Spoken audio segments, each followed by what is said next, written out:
would you not rejoice to be assured that all the evil you think you did was never done, that all your sins are nothing, that you are as pure and holy as you were created, and that light and joy and peace abide in you? I am so glad you are here today for the teachings of A Course in Miracles. Today we enter the second section of chapter 22, the message of the holy relationship. And if in the previous section we discovered what a holy relationship is and how it is born, now the Course takes us one step further. It shows us what this relationship communicates, what it carries, and why its very existence is already, in itself, a message to the world. But before we get there, I need to ask you a question you may never have put into words quite like this, but that lives beneath so much of what you feel. Have you ever had the sense that you don't understand yourself? Not in the sense of not knowing what you want from life, but something deeper, a strangeness with yourself, a feeling of being disconnected, as though there were a distance between who you are and who you appear to be, as though you were watching your own life from a distance, unable to truly inhabit it. The Course calls this living through another self, an identity built by the ego that presents itself as you, speaks for you, interprets the world for you, and yet is never really you. It is like wearing glasses that distort everything, and then trying to understand why the world looks crooked. This is the root of so much suffering.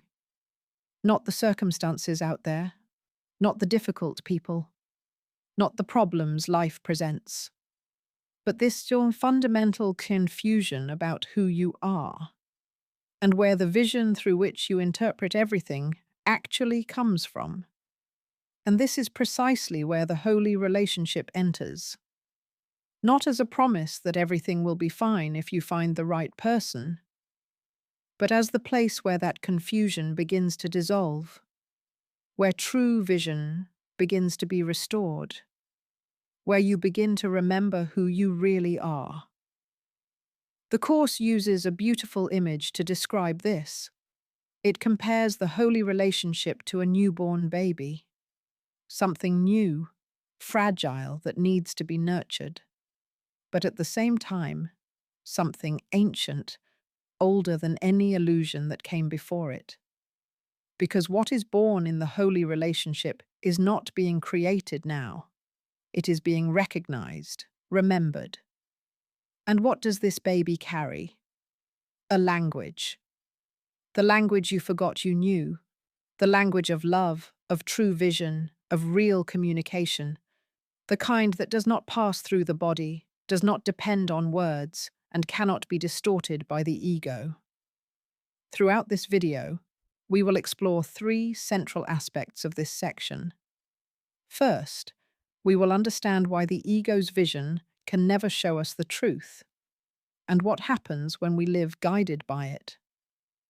Then, we will discover what the holy relationship has the power to restore in us, and why that goes far beyond the relationship itself.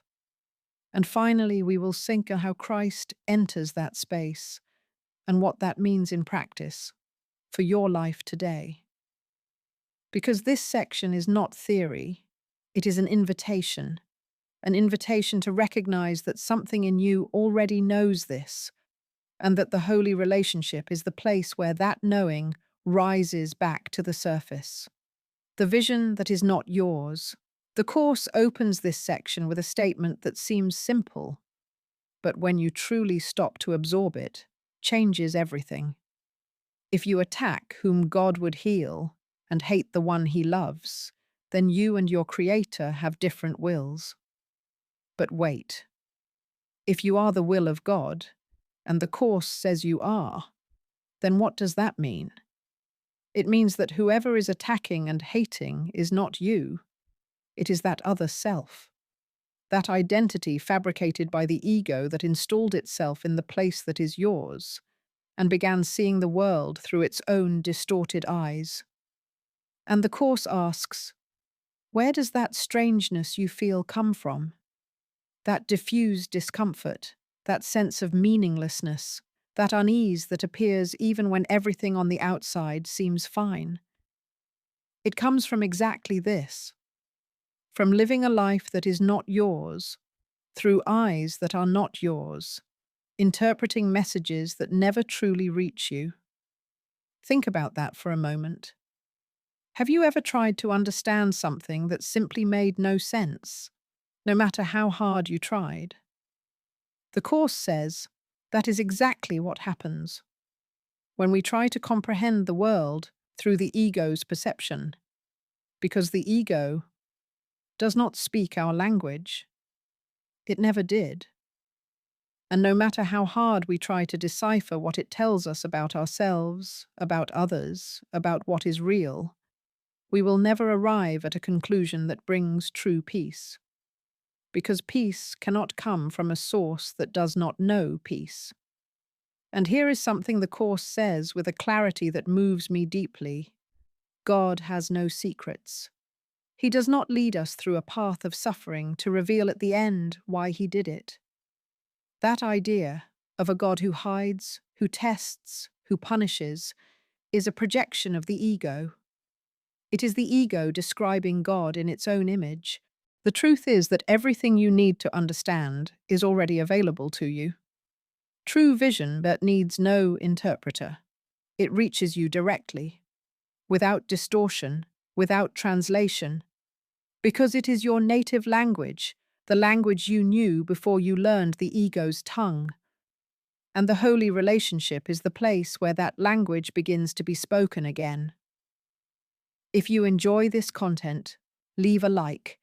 It helps reach the people who are seeking the truth. What the holy relationship restores. There is an image in today's text that does not leave us indifferent. The Course compares the holy relationship to a baby, newborn, yet at the same time older than any illusion. And it says that this baby will teach you what you do not understand, will speak your language, will need no interpreter. Why? Because you were the one who taught it what it knows, because you already knew. This is what the holy relationship restores, not something new, but something remembered. A capacity for communication that existed before the ego, before the separation, before all the confusion that took the place of clarity. A capacity to truly meet the other, not as a source of supply for your lack, not as a threat to your security, but as a reflection of the same love that you are. And the Course is very specific about what makes this possible. Two cannot truly unite except through Christ's vision, not through bodies, not through compatible values or similar histories or emotional chemistry, but through a vision that sees beyond all of that and recognizes in each one the same essence. This explains why certain conversations stay with you forever, not because they were eloquent or intelligent, but because there was in them a quality of presence that transcended words, a silent recognition, a peace that needed no explanation. Those moments were not accidental. They were glimpses of the holy relationship in action, even if briefly, even if unnamed. And what the Course invites us to do is not to treat those glimpses as rare exceptions, but as what is possible, as what is natural, when the ego's vision gives way to true vision. There is also something important to highlight here. The Course speaks of a perfect shelter where the self can be reborn in safety and in peace. That shelter is not a physical place. It is not a specific person.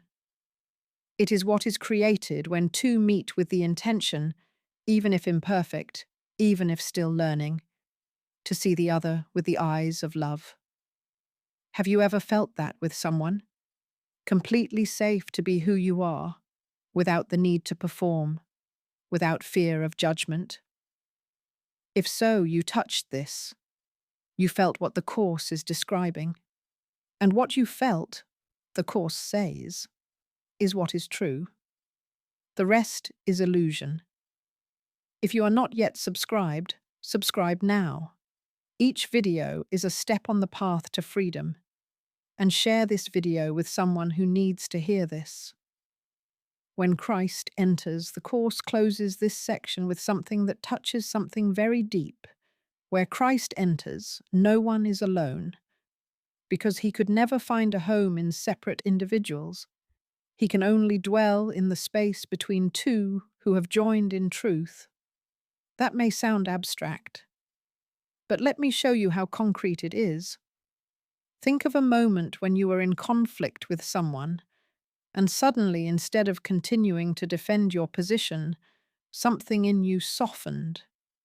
Not because you gave up or because the other person was right and you were not, but because something greater than the two of you entered that space, a clarity, a peace, a willingness to see differently. That is Christ entering, not as an external figure, but as the truest part of you that remembered, for an instant, that separation is not real. The Course says that God did not entrust his Son to the unworthy, and that nothing that is not part of him can truly unite with anything else. This means that when two join in truth, when there is a holy relationship, even if still imperfect, still forming, God is present in that union. Not as an external observer, but as the very substance that unites them. And that has enormous consequences.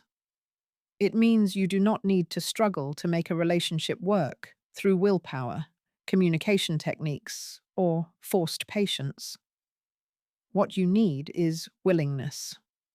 Willingness to see the other not as the ego presents them, as a threat, as a disappointment, as a source of lack, but as the home chosen by Christ, as the place where you and the Father can dwell together. And the Course says something that seems to me one of the most radical teachings in the entire text. To see the other as the home of Christ is the Father's will for you. It is not an advanced spiritual achievement reserved for a few. It is what you were created to do. It is your natural purpose. This does not mean it will always be easy. The ego will resist. It will present evidence to the contrary. It will point to errors, to failures, to everything that seems to confirm that separation is more real than unity. But the Course asks only one thing of us, that when that happens, you remember that you have a choice, that the ego's vision is not the only vision available, that there is another way to see, and that the Holy Spirit is always ready to show it, the instant you are willing to receive it. Because it is in the denial of illusions that truth is called forth. It is when you say, I do not need to see this the way I am seeing it, that the space opens. And in that space, love enters, grateful to find in you a place where it can dwell. That is the gift of the holy relationship. Not the absence of challenges, but the presence of something greater than any challenge. A light that once lit in the meeting between two cannot be extinguished.